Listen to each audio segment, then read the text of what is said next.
The Beatles loved to get high on marijuana. Did you ever wonder how they started with their marijuana habit? Back in August 28, 1964, the Beatles performed at Queens, New York.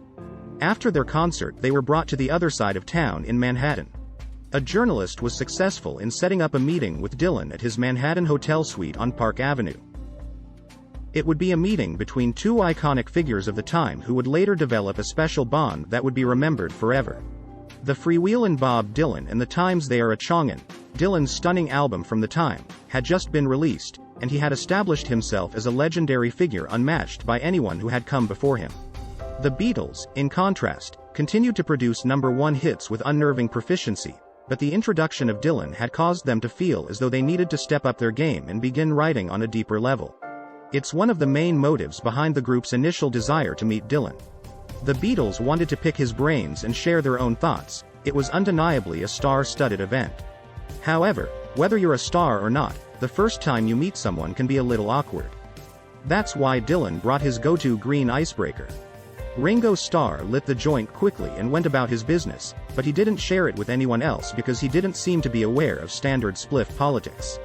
When Dylan's road manager realized he was dealing with amateurs, he rolled a joint for each member of the band.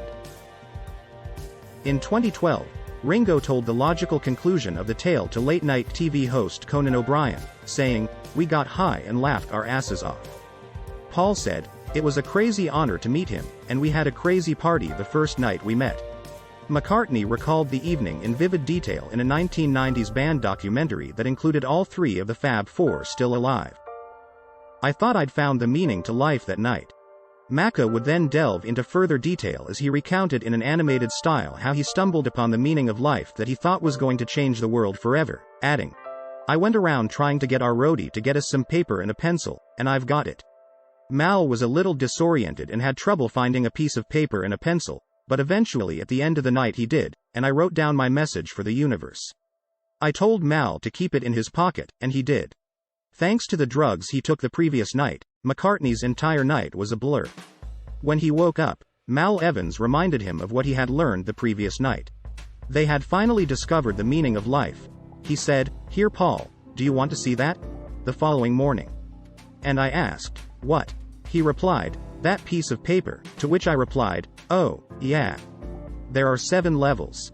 After this encounter, John Lennon experienced what he called his Dylan period, during which he tried to imitate the singer-songwriter. Dylan would go on to have a significant influence on Lennon.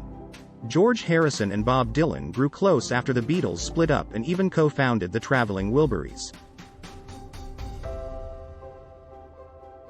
After getting high with weed, the Beatles started experimenting with more dangerous drugs like LSD.